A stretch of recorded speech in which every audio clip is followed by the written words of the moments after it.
उसमें आपका कलेजा भर भरा होगा। आपको पिछला गया हुआ जीवन नरक दिखाई देगा और इतना पश्चाताप बनेगा, आपकी आत्मा सिर उठेगी। अब जैसे किसी ने नशा कर रखा, चाहे वो सांप के पास पड़ा हो, वो दूसरी बात उसको डस नहीं रहा, लेकिन जब उसकी आंखें खुलेंगी, होश में आएगा, उसका कलेजा हिल जाएगा। तो हम काल के लोक में पड़े हैं, ये डसे कब गया उसकी मर्जी, लेकिन हम उससे विवश होकर उसके आगे पड़े हैं। अब उस सर्प के इस काल से परमात्मा बचावेगा। सतनाम और सारनाम की जड़ी आपको देके इसके विष को निष्क्रिय करेगा। जो इस दास के अतिरिक्त इस विश्व में वह जड़ी नहीं है, या उन महापुरुषों के पास थी जिनको भगवान मिले थे। उसमें उन महापुरुषों की हमने कदर नहीं करी, वो चले गए जब हम अनुयायी बन गए लाखों की संख्या में। लेकिन संत के रहते उसका आदर और उसकी प्रत्येक बात पर गहराई से सोचना चाहिए और अमल करें तो लाभ उठा लिया जाता है।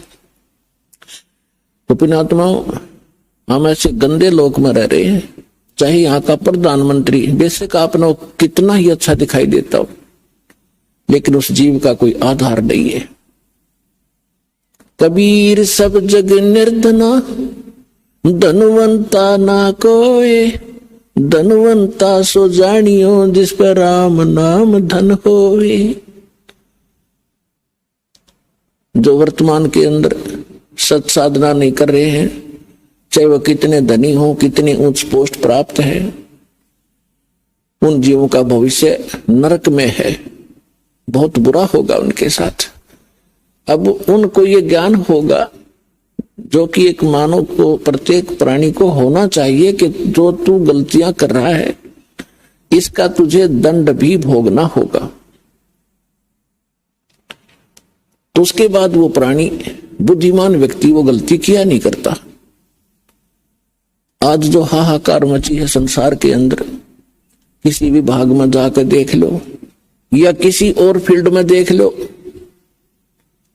एक माया कमाना उद्देश्य बना रखा प्राणी ने, चाहे झूठ बोल के, चाहे रिश्वत लेके, चाहे हेरा फेरी करके। किस लिए? कि कोठी बनाऊंगा, अपने बच्चों को अच्छी शिक्षा दूंगा, उनके लिए कार खरीदूंगा, बैंक बैलेंस बनाऊंगा। पुण्यात्माओं, या भूल पड़ गई, हम भूल गए विधान को परमात्मा के। मासा घटे न तिल बधे, विदना लिखे जो लेखे, सच्चा सतगुरु मेट करवाई ऊपर मारे मेख। जब तक हम परम संत की शरण में परमेश्वर की रजा ग्रहण नहीं करते, तब तक हम केवल अपना किया कर्म ही प्राप्त करते हैं। उसके अंदर एक नए पैसे का कोई भी परिवर्तन नहीं हो सकता। यदि कोई 2 नंबर का पैसा इकट्ठा करके धनी बनना चाहता है, पुण्यात्माओं, समय आने पर उसके लिए बहुत बुरी बनेगी। बहुत से प्रमाण हमारे पास है, और प्रत्येक व्यक्ति जब इस ज्ञान को सुनता है उसको अपने किए कर्म का आभास भी होता है।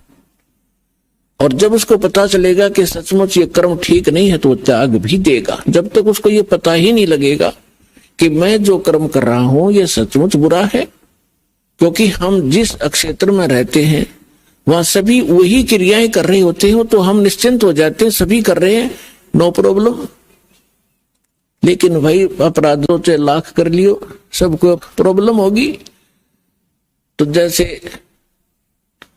एक व्यक्ति जब इस ज्ञान से परिचित हुआ, ज्ञान से भी तभी परिचित हुआ जब उसका सर्वनाश हो लिया। वैसे तो हम भगवान को एक सेकेंडरी थिंग मानते हैं, देख लेंगे टाइम मिला तक भी मत्था टेक आवांगे, किसी गुरु जी के पास चले जावांगे, बाकी समय अपना धन कमाएंगे। और वो भी उसके लिए वरदान होता है जब उसके ऊपर ऐसा कहर टूट जाए, भगवान की याद आ जाए। एक व्यक्ति बता रहा था कि मैं घना निकम्मा आदमी था अब पता चला कि मैं निकम्मा था। जब दीपावली के दिन भगवान की कथा करनी चाहिए, ये बकवाद नहीं करनी चाहिए जो हम कर रहे थे। और सीता जी के वियोग का हमें दुख होना चाहिए। सारा जीवन बेचारी ने कहा ऋषियों के